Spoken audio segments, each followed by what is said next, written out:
डडियाल से और कोटली से अभी जो वीडियोस और पिक्चर्स आ रही हैं वो भी कोई मुनासिब नहीं है। ये क्या हो रहा है हमारे कश्मीर में?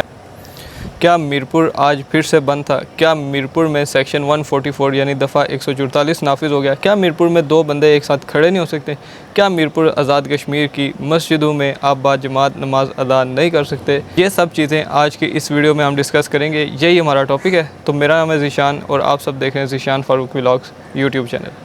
अपने एक्चुअल टॉपिक पर बात करने से पहले एक बड़ी इंपॉर्टेंट बात जो मुझे आप लोगों से करनी है। आप में से बहुत से लोग अक्सर मुझे कमेंट्स में मेरा नंबर मांग रहे होते हैं या फिर मुझसे कांटेक्ट करना चाह रहे होते हैं, लेकिन अगर वो अपना नंबर शेयर करते हैं या मैं अपना नंबर शेयर करता हूं तो यूट्यूब उसको पॉलिसी के मुताबिक कमेंट को डिलीट ही कर देता है, जिस वजह से कॉन्टैक्ट नहीं हो पाता। तो मैंने इसका एक सोल्यूशन निकाला है, वो ये है कि मैंने एक इंस्टाग्राम अकाउंट बनाया। वैसे पर्सनली मुझे इंस्टाग्राम यूज़ सही से करना नहीं आता, ना ही मैंने कभी उसको सही से यूज़ किया है, लेकिन फिर भी इसका मुझे यही सोल्यूशन लग रहा था। तो इंस्टाग्राम अकाउंट का नेम है जी, यूज़र नेम है ज़ीशान.फारूक11। आप वहाँ पे मुझे मैसेज कर सकते हैं। कोई बहुत ही ज़रूरी या ख़ास मैसेज हो तो ही करिएगा, लेकिन अगर आप इसी तरह रैंडम मैसेज करते रहेंगे तो फिर शायद किसी का इंपॉर्टेंट मैसेज हो तो वो भी मैं इग्नोर कर दूँ।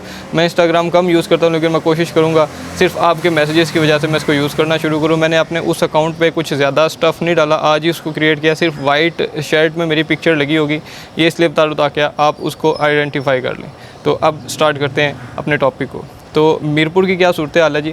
मीरपुर में आज कुछ दुकानें बंद थी, कुछ खुली हुई थी। मैं आज बाज़ार गया था, वहाँ पे दुकानें कुछ खुली हुई थी, खाना भी खाया और कटिंग वगैरह भी करवाई है। आज काफ़ी हालात नॉर्मल थे। मीरपुर पुरअमन है। जो लोग ये सोच रहे होंगे कि यार पता नहीं मामला स्टेबल हुए हैं या नहीं हुए, तो मामला स्टेबल हैं। एज़ यू नो गाइस के 28 जुलाई को जो इंसिडेंट हुआ मीरपुर आज़ाद कश्मीर में, उसने जितने भी मीरपुरी थे उन सबको एक ट्रॉमा से गुजारा। अभी भी कुछ लोग स्ट्रेस में, अभी भी कुछ लोग उस चीज़ से निकल नहीं पाए। एक मेरा दोस्त है, उसको रात को नींद नहीं आ रही उस इंसिडेंट के बाद, अभी तक उसका सर दर्द है, उस पे पैनाडोल असर नहीं कर रही और वो रातों को सो नहीं पा रहा। बार बार उसके माइंड में वो चीज़ चल रही है। देखें कितने सेंसिटिव लोग हैं मीरपुर आज़ाद कश्मीर के, और वो इसलिए क्योंकि हमारे इस शहर में कभी ऐसी चीज़ें हुई नहीं थी। लेकिन उस इंसिडेंट के बाद काफ़ी ज़्यादा अफवाहें, रूमर्स और इस तरह की चीज़ें भी बीच में सर्कुलेट की, जिसमें क्या नाम है उसका, सुनने में आ रहा था कि इमाम मस्जिद शहीद हो गए, और ये भी बताया जाता है कर्फ्यू लग गया, दफ़ा 144 नाफिज हो गया, दो बंदे खड़े नहीं हो सकते, मस्जिद में बाजमात नमाज नहीं अदा हो सकती। तो सब लोग ये सोच रहे थे कि यार ये कैसा शहर है, कैसा इस्लामिक शहर है ये, कि जहाँ पे नमाज पे पाबंदी लग गई है। तो ये कुछ चीज़ें इस हवाले से बड़ी इंपॉर्टेंट आप लोगों से बातें करनी थी, और पुलिस वालों ने अभी इन दिनों में आज में क्या मौक़िफ़ अपनाया वो भी आपके सामने रखूँगा। तो सीन ये कि जो इमाम साहब की बात हो रही थी, अकॉर्डिंग टू पुलिस वो ऐसा कुछ भी नहीं है, और जो लेडी थी जिनके बारे में बताया जा रहा था कि वो शहीद हुई हैं, तो वो भी ऐसा कुछ नहीं है। और रावलाकोट से जो लोग वीडियोस बना रहे थे उनको ये पता चला कि छोटी बच्ची शहीद हुई है, जबकि छोटी बच्ची शहीद नहीं हुई। DHQ जो मीरपुर आज़ाद कश्मीर का हॉस्पिटल है, उन्होंने तस्दीक की है कि ना तो कोई लेडी आई है इस तरह जिसको गोली लगी हो, ना तो कोई छोटी बच्ची आई है। तो देखें यार, मैं ख़ुद एक जर्नलिस्ट नहीं हूँ, मैं एक व्लॉगर हूँ। अगर जर्नलिस्ट होता भी तो भी मैं ये बात बोलता कि बाज़ औक़ात हम जो कंटेंट क्रिएटर्स हैं इनके पास जो इन्फॉर्मेशन आती है, बाज़ औक़ात वो ऑथेंटिक सोर्स से आती है, लेकिन वो गलत होती है। ठीक है, ऐसा भी हो जाता है। अब देखें अकील भाई जो लड़का है रावलाकोट में, वो बड़ी बड़ी अपडेट्स अभी वहाँ से दे रहा है, लेकिन उन तक कैसे बात पहुँची है कि छोटी बच्ची जो है ना वो शहीद हो गई, जबकि ऐसा कोई इंसिडेंट मीरपुर में हुआ नहीं।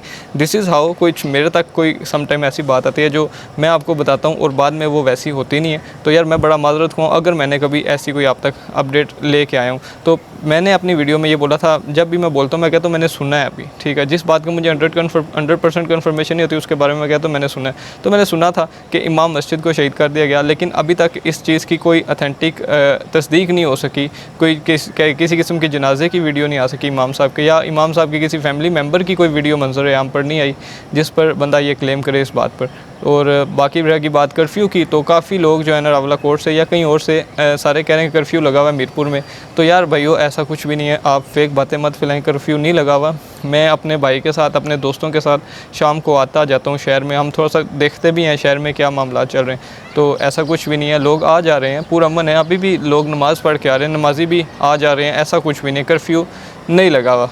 बाकी जो इंसिडेंट हुआ 28 जुलाई का, उसके हवाले से पुलिस ये कह रही है कि उनको इतला मिली थी कि जी साजिद प्लाजा में लोग जबरन जो है ना वो दुकानें बंद करवा रहे थे, जिस वजह से ये लोग उधर गए हैं और फिर वहाँ से किसी ने फ़ायर कर दिया और फायरिंग के नतीजे में पुलिस ने भी फायर किया तो बाकी हो गया। लेकिन जो पर्सनली मैंने वीडियोस देखी हैं, मैं झूठ नहीं बोलूँगा, जो मैंने वीडियोस देखी हैं उसमें मैंने नहीं देखा कि आवाम में से किसी ने फ़ायर किया हो, ठीक है। और मैंने तो बस यही देखा कि पुलिस ने डायरेक्ट फायर किया। अब जो वीडियोस जो एविडेंस हमने उसके बेस पे बात करनी है, ठीक है।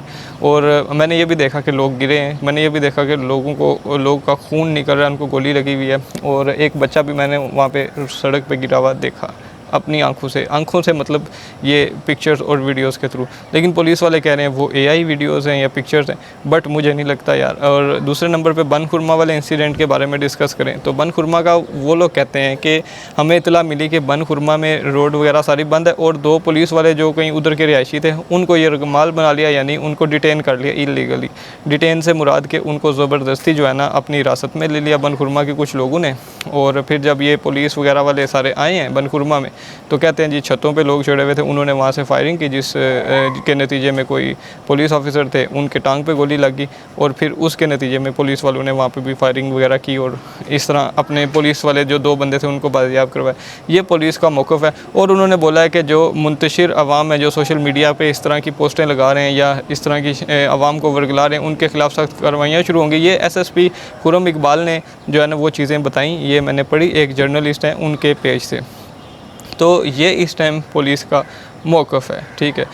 तो ये कुछ सिचुएशन है। बाकी रडियाल से और कोटली से अभी जो वीडियोस और पिक्चर्स आ रही हैं वो भी कोई मुनासिब नहीं है। मतलब उसमें भी देखा जा सकता है कि फ़ीमेल्स पर तशद्दुद हो रहा है वगैरह वगैरह। वहाँ के हालात जिस तरह अभी पिछले दिनों मीरपुर में थे, आज वहाँ पे कुछ हालात ऐसे दिखाई दे रहे हैं जो वीडियोज़ की फॉर्म में है। तो अल्लाह खैर करे यार, ये क्या हो रहा है हमारे कश्मीर में। मैं तो बड़ा वरीड हो गया हूँ यार। अभी यकीन करें कोई सेफ़ फील नहीं कर रहा मैं यहाँ पे। अगर आप फ़ॉरेन में, यूके में या कहीं पे भी हैं, अपने फैमिली के साथ आना चाह रहे हैं, अभी ना आएँ। अभी अगर आएंगे तो स्ट्रेस से गुजरेंगे, मेंटल ट्रॉमे से गुजरेंगे। आप जब देखेंगे कि आपके कश्मीर में, आपके खित्ते में, आपके घर में ये चीज़ें चल रही हैं तो आप ज़ाहिर सी बात है सुख तो नहीं पाएंगे यहाँ पे आके, तो दुखी होके जाएंगे। तो बेहतर है अभी हालात ठीक हों उसके बाद ट्रैवल करें। ये कुछ मीरपुर की अपडेट है। आज दुकानें जो है ना, अगर कुछ लोग ये कह रहे हैं कि सारा बाज़ार बंद था, ऐसा कुछ भी नहीं है। और जहाँ तक बात है पुलिस की, पुलिस ने ये बोला कि जबरन दुकानें बंद की गई। तो मेरे ख़्याल से जब पिछले साल 29 सितंबर के लॉन्ग मार्च के बाद जब सारे रावलाकोट थे तो पीछे से ऐसे एक दफ़ा हुआ था कि कोई इंतशारी टोला था, उन्होंने ज़बरदस्ती दुकानें बंद कराई थी। हालांकि अवामी एक्शन कमेटी का ये मौक़िफ़ नहीं रहा कभी भी, उन्होंने कभी नहीं किसी वीडियो में नहीं कहा। मैं कोई सपोर्टर नहीं हूँ एक्शन कमेटी का, लेकिन मुझे जितना पता है कि उन्होंने कभी अपनी किसी वीडियो में ये नहीं कहा कि ज़बरदस्ती बंद करो, ठीक है।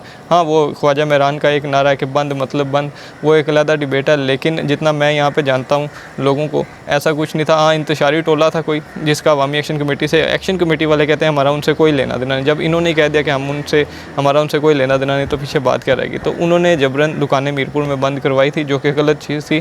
कभी भी अगर कोई अपनी मर्ज़ी से ताजिर दुकान खोलना चाहता है तो उसको खोलने देनी चाहिए, उसका एक ये फंडामेंटल बेसिक राइट है। हम नहीं रोक सकते, हम उसको ज़बरदस्ती उसकी दुकान नहीं बंद करा सकते। अगर ज़बरदस्ती बंद करवाते हैं तो हम भी एक इलीगल एक्टिविटी में मुलव्वस हो जाएंगे, जो ऑनेस्ट बात है भाई, ठीक है। तो अब पुलिस कहती है कि उन्होंने ऐसे बंद किया, ठीक है। अब इस बात में कितनी सच्चाई है इस चीज़ का तो आइडिया नहीं है, लेकिन हाँ वीडियोस में जो चीज़ देखी है वो लोग वापस जा रहे थे जिस टाइम ये फायरिंग वगैरह हुई है, ठीक है। उसमें एज सच कोई ऐसी रिपोर्ट हमने नहीं देखी सुनी कि दुकानें ज़बरदस्ती बंद है या फिर ये सारा इंसिडेंट उनसे पहले, अगर पता होता है ना कुछ रिपोर्ट्स आ जाती हैं या फिर कुछ इधर उधर से न्यूज़ आ जाती है, ऐसा कुछ भी नहीं आया। तो वल्लाहु आलम, अब अल्लाह बेहतर जानता है कि कितना सच है और कितना झूठ है। तो ये कुछ सिचुएशन है। आप लोग क्या सोचते हैं, आप अपनी राय बताइएगा कमेंट सेक्शन में। और हाँ, जो मैंने इंस्टाग्राम अकाउंट शेयर किया, अगर आपको कोई ज़रूरी बात करनी हो तो आप उसमें कर सकते हैं। ये मैंने आपको एक रिमाइंडर दे दिया अपनी इस वीडियो। और मैं कोशिश करूँगा कि अब मैं अपनी हर वीडियो के डिस्क्रिप्शन में अपना वो इंस्टा वाला जो है ना लिंक जो है ना वो कमेंट करके उसको पिन कर दिया करूँ, डिस्क्रिप्शन में लगा दिया करूँ या कमेंट सेक्शन में। तो खैर यही हालात हैं मीरपुर के। मज़ीद कोई मीरपुर से रिलेटेड अपडेट हुई तो मैं आप तक लाजमी पहुँचाऊँगा। इसी के साथ मुझे दें इजाज़त, मिलता हूँ नेक्स्ट वीडियो में। चैनल को सब्सक्राइब नहीं किया, सब्सक्राइब कर लें, वीडियो को लाइक और शेयर भी कर लें। अल्लाह हाफ़िज़।